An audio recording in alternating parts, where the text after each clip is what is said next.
eu vou falar um pouquinho da minha experiência também, como que eu conheci a neurociência e o porquê, e como que ela me auxilia até hoje a proporcionar aprendizagem para os meus alunos e para os alunos dos meus alunos também. Quando eu me formei em educação física, um ano depois, eu comecei a trabalhar em Atibaia como professor de educação física. Isso já faz uns 15 anos, mais ou menos, um pouquinho menos, talvez. Quando eu fui trabalhar, dar aula, eu tinha passado em segundo lugar do concurso, tinha feito uma das melhores faculdades de educação física do Brasil, e eu achava, não, vou chegar lá, vou revolucionar, vou dar a melhor aula, todos os meus alunos vão aprender, vai ser fantástico, eu vou revolucionar aquele ambiente, vai ser as mil maravilhas. É engraçado falar isso, porque se você é professor, você já deve imaginar o que aconteceu, né? Então, eu cheguei com a expectativa, a realidade bateu na cara. Logo na minha primeira experiência, eu peguei um quarto ano. Meu Deus do céu, que quarto ano! Com mais de 40 alunos. E todo dia eu levava eles para a quadra para fazer aula de educação física, dava briga, dava confusão, tinha que descer para a sala, conversar. Gente, não pode ser assim, reflitam, tal. Era a mesma dinâmica toda a aula. Eu lembro que uma vez eu cheguei para minha coordenadora e falei, Elaine, eu não sei mais o que fazer com esses alunos. Parece que eu deixei de ser professor e sou só psicólogo. O que eu faço? Meu Deus, me ajuda. E conversando com ela, refletindo bastante, mudando as estratégias, um dia, depois de 2 meses de aula, eu fiz uma estratégia totalmente diferente e não é que deu certo. Todo mundo fez a aula inteira, foi excelente, não tive que dar nenhuma conversinha, nem nada, todo mundo ficou bem alegre, eu lembro muito disso. E, nossa, aquele dia eu saí extasiado, né, da escola. E por que eu falo isso? Porque foi nesse momento que eu comecei a refletir.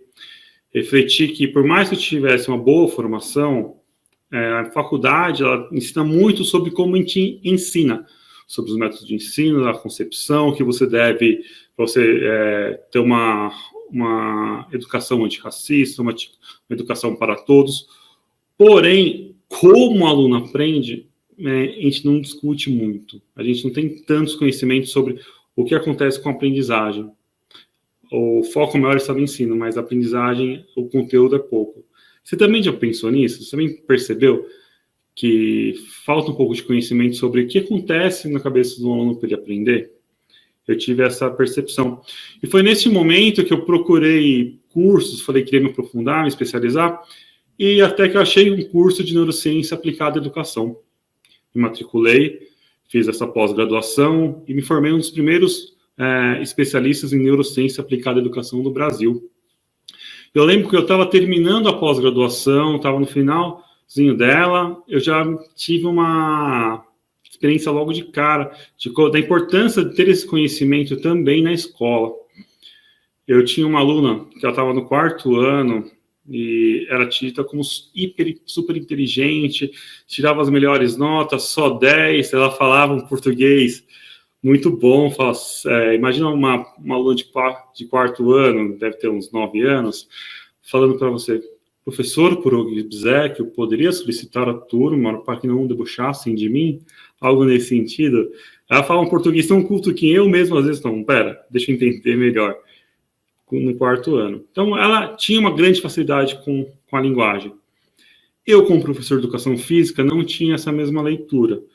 Por quê? Nas aulas de educação física, o desenvolvimento motor dela era aquém dos alunos da classe, ela não estava muito bem a interação com os outros, ficava facilmente irritada. Eu lembro que eu comecei a criar com ela estratégias, fulaninha, não posso falar o nome, né? Fulaninha, quando você estiver nervosa, me procura, eu respiro junto com você. Tá nervosa? Sai de perto do pessoal, me procura, a gente respira junto. Daí ela vinha toda brava assim, e fala, fulaninha, vamos lá, respira, se acalma, tá melhor? Então vamos lá, agora vamos voltar. Calma, é assim, estão agindo assim por causa disso. Ou quando os alunos caçoavam também, eu conversava com a sala. Então eu ia tentando manejar, também ajudar ela a lidar com essa dificuldade que ela tinha. Bom, o que aconteceu com essa aluna? Ela por conta dessa facilidade da linguagem, quando ela estava no primeiro ano, ela foi detectada, não tem um diagnóstico, mas enfim, como com altas habilidades. Como ela tinha altas habilidades, o que a escola fez? Passou ela do primeiro para o segundo ano. Então, uma aluna que era para o primeiro, por ela ter essa grande facilidade, essa alta habilidade, matricularam ela no segundo. Só que lá no quinto ano, ela começou a demonstrar alguns comportamentos repetitivos e movimentos estereotipados. E foi aí que veio o diagnóstico de autismo. Então, imagina uma criança que tem uma dificuldade que a gente chama na comunicação social. Não tem uma dificuldade de comunicar-se, mas de comunicar dentro de um contexto social, de como se portar, de entender o que a linguagem não verbal está falando para ela, de poder se prostrar de uma maneira diferente em um contexto, diferente em outro. Ela tinha essa dificuldade de comunicar-se com o outro, e além dessa dificuldade, ela teve que conviver com pessoas mais velhas, desde criança. Então, imagina o prejuízo que essa criança teve. Porque faltou esse conhecimento lá atrás. Talvez tivesse um olhar integral para a criança, pensasse nas possibilidades que aqueles comportamentos poderiam mostrar, talvez ela não tivesse essa reclassificação. Então, vejam, a neurociência ela faz muita falta.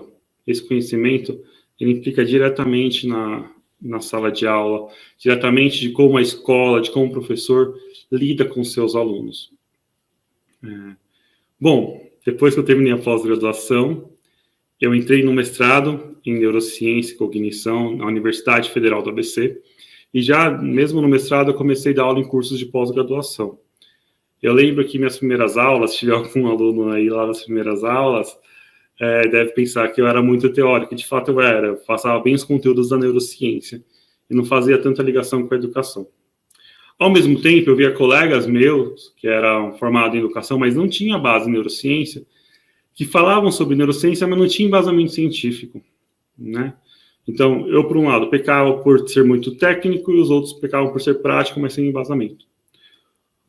Eu sempre estive muito aberto ao feedback dos alunos, então esses alunos me ajudaram muito, a gente sempre conversava de como pegar esses conteúdos e aplicar em sala de aula. Eu fui transformando também a minha aprendizagem com esse retorno que os meus alunos de pós-graduação faziam, tá? Então, fazer essa ponte entre neurociência e a aprendizagem não é fácil. Para conseguir fazer essa ponte é importante ter um conhecimento da neurociência, mas também o conhecimento sobre o processo de ensino-aprendizagem, ter o conhecimento de como a escola funciona.